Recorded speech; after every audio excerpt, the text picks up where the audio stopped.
This video will show you how to collect a one-day stool sample for doctor's data. Inside your kit, when you open the box, you should have the requisition form that has already been filled out by our office and signed with the information of which test you're doing. Make sure that you put the date that you are collecting the sample on the requisition form. You also will need to fill in your patient information. If you're trying to submit through insurance, which most of our patients do not, you put your insurance information at the bottom and then your payment information here. You can read the back to see if you want to qualify for any of these beneficiary notices. Inside the box, you'll see the instructions. There will be 3 different containers.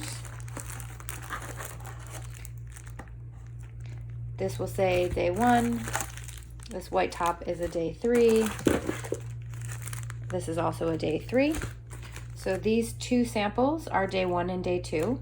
If your doctor tells you to do the 3-day stool sample, you will collect these 2 tubes. If they're only doing a 1-day sample, you can discard those tubes and you'll just be using the bags that say day 3. So you should have a white or clear top, a yellow top, and a black top. You'll also have these lovely French fry containers. This is what you'll have your bowel movement into. There are 3 in case you need to do a 3-day, but again, if you're only doing the 1 day, you'll use 1. You'll also have an ice brick that needs to be frozen for at least 24 hours before sending out your specimen. And then there is the FedEx bag with a label to return your sample.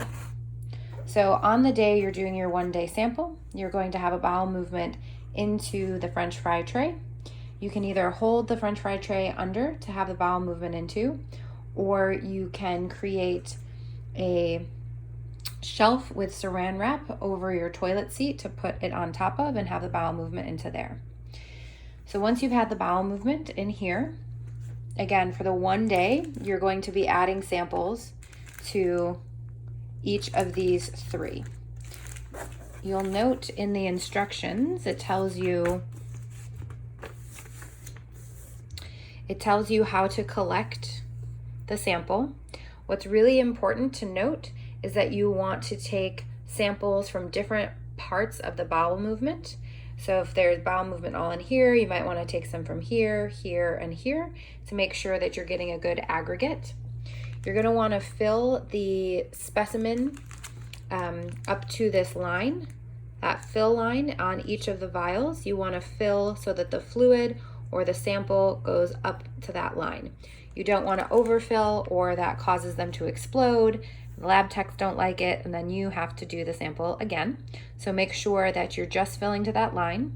Make sure that the tops are screwed on very well before you put them back in the bag so they don't leak and you have to do it again. The other thing to note, so you'll say do not overfill. The other thing to note is the black and yellow tops. They have liquid in them. You're going to want to shake them vigorously for about 30 seconds so that that stool gets broken up evenly and mixed in with the preservatives that are in here. The white top does not have any liquid. You do not need to shake that. You'll notice on here as well for the collection, so you'll see that white or clear top. You do not need to shake it, but you do need to freeze it for a minimum of 6 hours before you send the sample out.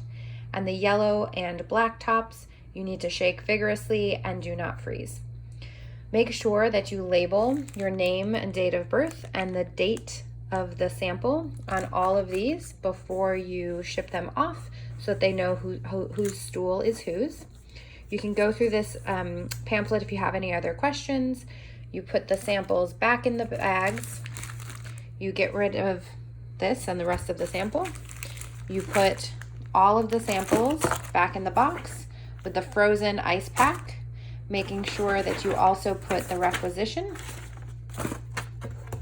Close it up, put it inside the FedEx box and drop it off. You'll see the shipping information here on the back. Make sure to follow this shipping information. You can schedule a pickup or just drop off at a FedEx, making sure that you do not send them at a different time or day than they'll pick up. If you have any questions, please call our office and let us know. The office number is 310-820-7925.